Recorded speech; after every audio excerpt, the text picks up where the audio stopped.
Bonjour à tous, dans cette vidéo, nous allons voir ensemble comment reconnaître une fonction affine.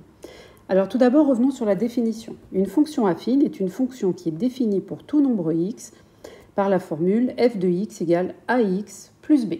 Les coefficients a et b sont des nombres fixés par l'exercice. Je vous propose de résoudre six petites questions où nous allons vérifier ensemble si vous avez bien compris comment reconnaître une fonction affine. Alors la première que je vous propose, la fonction f qui à x associe 3x moins 2.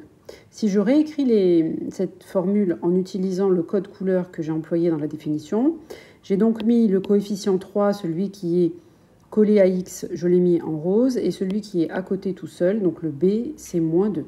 Et je vois que la fonction f, elle est définie par f de x égale ax plus b, avec a égale 3 et b égale moins 2. Je valide donc le fait que cette fonction est affine. La seconde, qui est juste à côté, n'est clairement pas une fonction affine puisque la variable x apparaît au dénominateur. Or, pour une fonction affine, le x qui est dans la formule doit apparaître au numérateur. Donc ici, ce n'est pas une fonction affine. La troisième maintenant. Alors la troisième, c'est la fonction h qui est donnée par h de x égale 5 moins 3x sur 4. Bon, c'est vrai que c'est un quotient, donc ça peut ressembler un petit peu à la fonction g qui est juste avant. Seulement là, le quotient ne fait pas apparaître de x au dénominateur. Au dénominateur, vous avez une constante, c'est 4. Et si je réécris les choses autrement, je vois que la fonction h peut s'écrire 5 quarts moins 3 quarts de x en cassant la fraction. Et là, je vois bien que le coefficient de x, c'est moins 3 quarts, il est en rose, et le coefficient b, c'est 5 quarts. C'est donc une fonction affine. On peut valider cette troisième expression. La quatrième, pardon.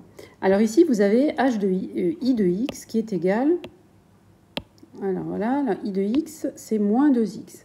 Alors, je l'ai réécrit sous la forme moins 2x plus 0 pour bien que vous voyez que petit b, le coefficient b, c'est 0, et le moins 2, c'est le coefficient a. C'est donc une fonction affine. Je suis d'accord qu'elle est particulière puisque le b est nul, et d'ailleurs, dans ce cas-là, vous le savez, on l'appelle fonction linéaire.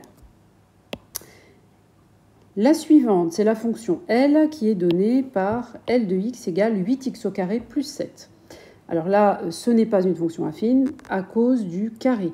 Donc, ce n'est pas ax plus b, puisqu'on a ax au carré plus 7, donc ça ne marche pas. Il ne faut pas qu'il y ait de carré pour que ce soit une fonction affine. La dernière, c'est la fonction i de x qui est donnée par i de x égale 5. Cette fonction est bien de la forme ax plus b, avec a, c'est le 0 qui est là, 0x, et le b, c'est 5. Donc, i de x égale 5 peut se réécrire sous la forme i de x égale 0x plus 5. Cette fonction est en effet une fonction affine particulière. D'ailleurs, on l'appelle fonction constante. C'est ce que j'ai écrit ici. Donc ici, on peut valider que c'est une fonction affine, et tout à l'heure aussi, d'ailleurs, pour la fonction linéaire. Alors, si on fait un petit schéma pour terminer, si vous avez l'ensemble des fonctions affines qui est dans ce grand rectangle, vous voyez, là c'est tout l'ensemble des fonctions affines. À l'intérieur de cet ensemble, vous avez des fonctions affines plus ou moins classiques, comme celle qui est là, 2x plus 3, dont l'expression est 2x plus 3. Bon, bah là, on a bien ax plus b, c'est facile à voir.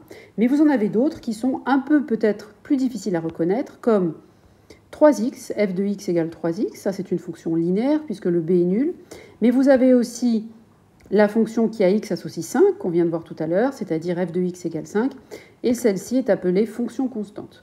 Donc parmi les fonctions affines, vous avez les fonctions linéaires que vous avez étudiées en troisième, également les fonctions constantes, et puis les fonctions affines classiques, celles qui sont où le coefficient a et le coefficient b sont facilement reconnaissables. Voilà, bah écoutez, j'ai fini pour cette vidéo, j'espère qu'elle vous a plu, qu'elle vous a aidé, je vous dis à très bientôt pour une prochaine vidéo. Au revoir.